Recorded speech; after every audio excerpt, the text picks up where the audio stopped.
Hello, hello. Good afternoon. Good afternoon na. Akala ko maging morning pa ako. Good afternoon na pala.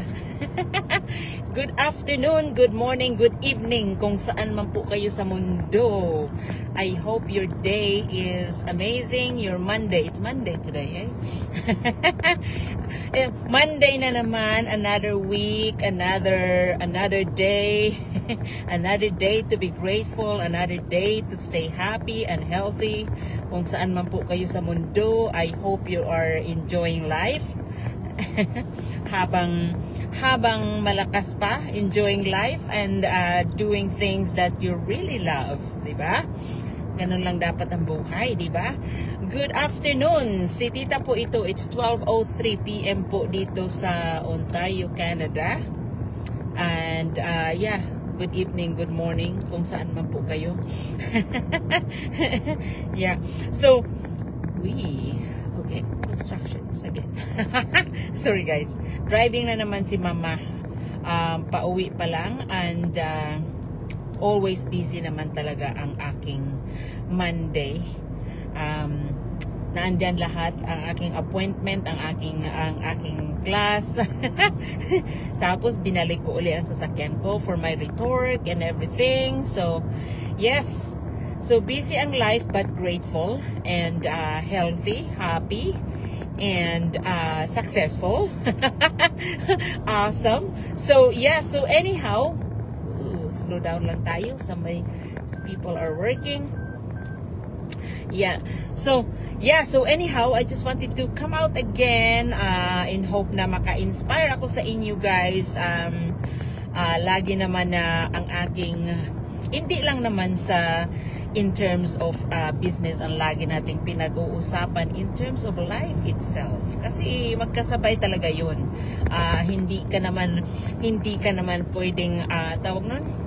Dapat talagang naandun lahat yon, yung heart mo, yung mind mo, yung soul mo is talagang naandyan yan, magkasama dapat yan, di ba? So pag-usapan natin ngayon is yung tawag nun, ang nilagay ko dyan sa aking caption is don't discount your journey just because you're slower than other people. So think about those things na na-accomplish mo since you started. So yeah, kahit ano pa I'm not talking about just business here. I'm talking about anything. I'm talking about life itself. I'm talking about, let's say, kung you're employed ka. Minsan kasi, ang tendency is, halimbawa, hindi tayo na po-promote na parang feeling natin na nauunahan tayo palagi, di ba? Naandyan yan. I'm guilty with that too. Kasi naandyan yan, tao tayo, di ba? Dadating sa atin yung time na parang magsiselos tayo or dinidiscount natin ang sarili natin na hindi tayo ganun kagaling, yung mga ganun ba so hindi dapat natin dinidiscount ang sarili natin. Again, isa din ako diyan, guilty din ako diyan, but I'm proud to say na nag-i-improve talaga ako. So every single day, kasi I try my best na i-improve yung mindset ko every single day. Hindi lang ako nagfo-focus sa isang bagay. So hindi lang ako nagfo-focus sa ganun. Hindi lang ako nagfo-focus sa aking business, sa aking family. So in anything, because it, like, you know, is supposed to be, kung dapat may mag-improve sa atin, hindi lang dapat isang area, isang aspect ng bagay natin, ng buhay natin. So dapat magkasama yun.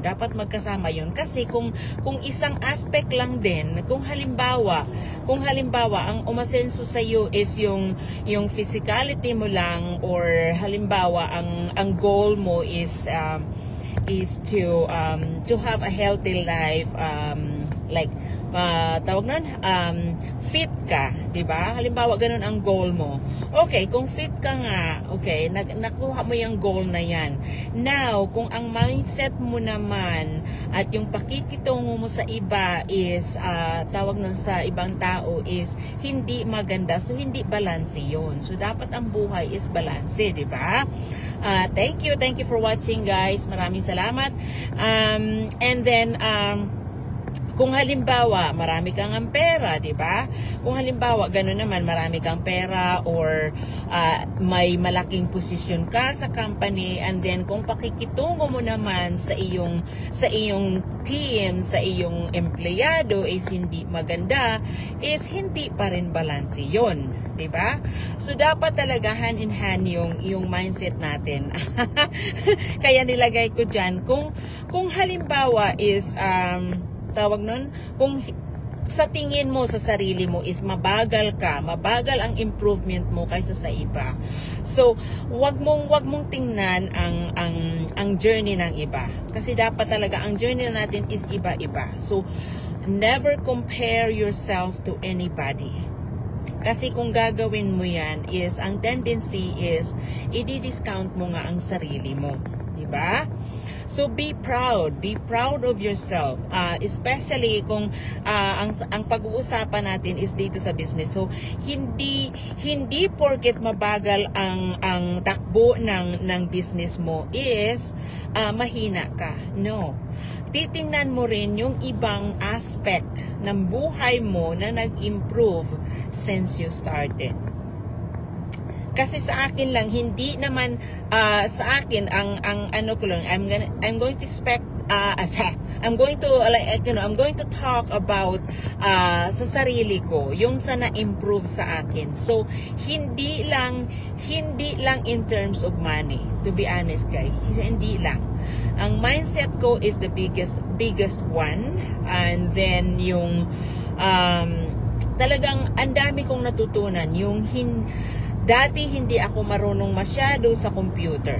But since I started this business is marami na akong natutunan pagdating sa computer. Hindi ako expert, okay? Hindi ko sinasabi na hindi ako nagmamagaling na ganun, but I learned a little bit more than when I started. So what I'm trying to say is I am better than when I was not in this business. So, I am better not only with that. So, lahat ng, ang daming aspect ng buhay ko talaga ang nabago. Even ang aking spouse is na tawag na talagang napansin niya yun. Kasi, talagang pagdating sa challenges is, andyan, ang dami kong challenges sa buhay. Masayahin akong tao, pero ang dami kong challenges sa buhay. Normal yan. Talagang normal yan sa buhay natin. Now, but the way we handle things is iba-iba tayo.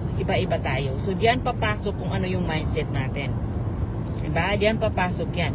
So, I'm proud to say na talagang I am more improved sa sarili ko. Ang pakiramdam ko is talagang happy ako from the inside out. Hindi lang sa isang area ng buhay ko, ang dami nang na-improve. Happy ako na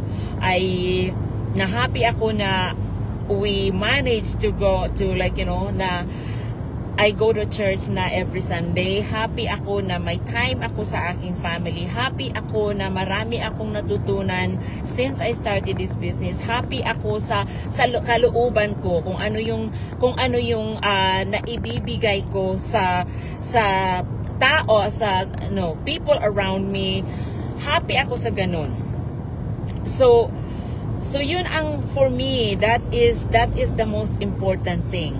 Kasi hindi lang aanhin mo ang success mo kung hindi naman happy ang love life mo, hindi happy ang family mo, hindi mo nabibigyan ng pansin ang family mo, hindi mo nabibigyan ng pansin ang sarili mo, aanhin mo yun, di ba?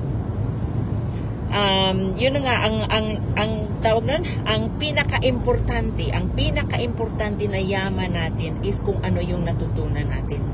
Kasi walang tao na makakakuha niyan sa iyo. So kung ano yung knowledge natin, yan ang pinaka-treasure natin. Yun ang pinaka-treasure natin. Yun ang laging sinasabi sa akin ng magulang ko dati, na kaya ini-encourage kahit na kami ay walang pera, walang pera. Talagang napakahirap ng buhay namin nung kami ay nung kami ay nasa school pa lang. Hindi kami pwedeng dalawa sa college kasi hindi kaya ng magulang ko. Pero talagang ini-encourage, although wala kaming pera, ini-encourage kami na mag-aral because ang lagi nilang sinasabi, ang talino, kung ano yung natutunan mo is walang makakakuha niyan sa iyo, which is true. So I am proud na kahit na walang pinag-aralan ang mga magulang ko, is pinag-aral nila kami para magkaroon kami ng mas magandang foundation. Diba? Now, kahit na pinag-aral tayo ng magulang natin, kahit tayo ay graduate na ng thank you sa aking mga watchers diyan, maraming salamat. Kahit tayo ay kahit tayo ay mga degree holder na, kahit tayo, hindi dapat natin ipagmamayabang yun. Kung dapat natin na i-improve pa natin lalo yan para tayo ay makakatulong lalo sa iba. Diba? Kasi ang ika nga, hindi natin pwedeng ibigay sa iba kung anong wala tayo. Dapat meron tayo. Diba? Kasi kung paano ka halimbawa, katulad sa atin, mga Pilipino, kalimitan sa atin is nagsusuporta tayo sa mga magulang natin, sa mga kapatid natin, sa extended family natin, diba? Now, paano tayo makakatulong sa kanila kung wala din tayo? Diba? So, dapat talagang hindi tayo mag-i-stop na doon na lang sa na ma-stuck tayo sa isang bagay porket sa isang posisyon porket nakakaraos tayo everyday. Dapat susikapin pa rin natin na ma-improve yung sarili natin, ma-improve yung, hindi lang sa sarili natin, ma-improve yung finances natin, ma-improve yung ating knowledge, ma-improve yung ating pakikisalamuha sa ibang tao. So dapat talagang balance yun. Yun ang sinasabi na balance talaga dapat ang buhay, di ba? So, wag na wag niyong iismulin ang sarili niyo. Kung kayo ay nag-step out sa comfort zone niyo, wag kayong ma-discourage kung halimbawa nandito kayo sa business na wala kayong hindi gaano kabilis ang improvement mo, ang success mo dito sa business. Wag na wag niyong i-discount ang sarili niyo because first of all, nag-i-start kayo. So ibig sabihin na ando na yung nag-step out kayo doon sa nalabanan nyo na yung fear nyo na mag-start sa business. So, dapat ituloy-tuloy nyo na yun. It doesn't matter kung mabagal. Ang dapat nyong iisipin is, ano yung na-improve sa sarili nyo since you started. Diyan tayo mag-umpisa. Kasi hindi porket na wala kang pinapakita na cheque, wala kang pinapakita na success mo, hindi porket wala kang ganon is ibig sabihin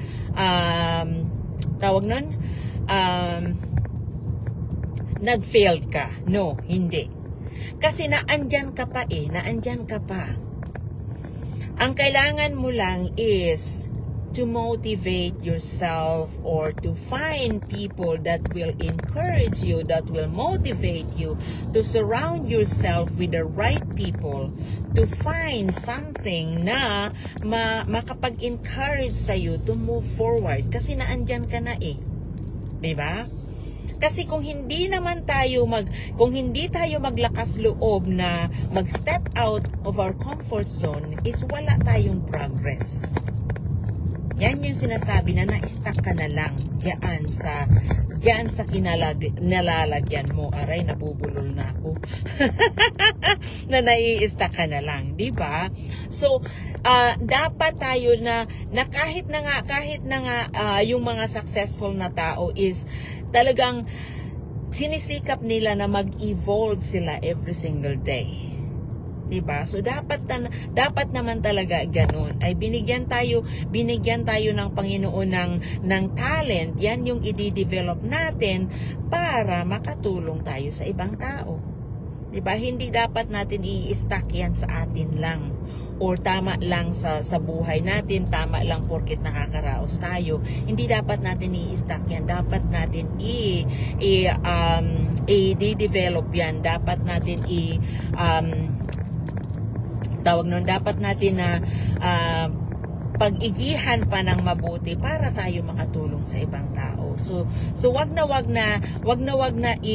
i-discount ang sarili, wag na i-compare ang journey sa ibang tao kasi iba-iba tayo ng tadhana, iba-iba tayo ng hindi ang iisipin na lang natin is wala pa yung time natin, hindi pa dumating yung time natin, but keep praying, keep expecting things, good things na napapunta sa iyo, because talagang, kaya sinasabi, talagang ang mindset natin is very important, kasi kung naghahangad ka na mabago ang sarili mo, mabago ang takbo ng buhay mo, tapos may ginawa ka, halimbawa, nag-step out ka ng comfort zone mo, tapos hindi mabilis ang takbo ng journey mo, tapos na-discourage ka na kaagad.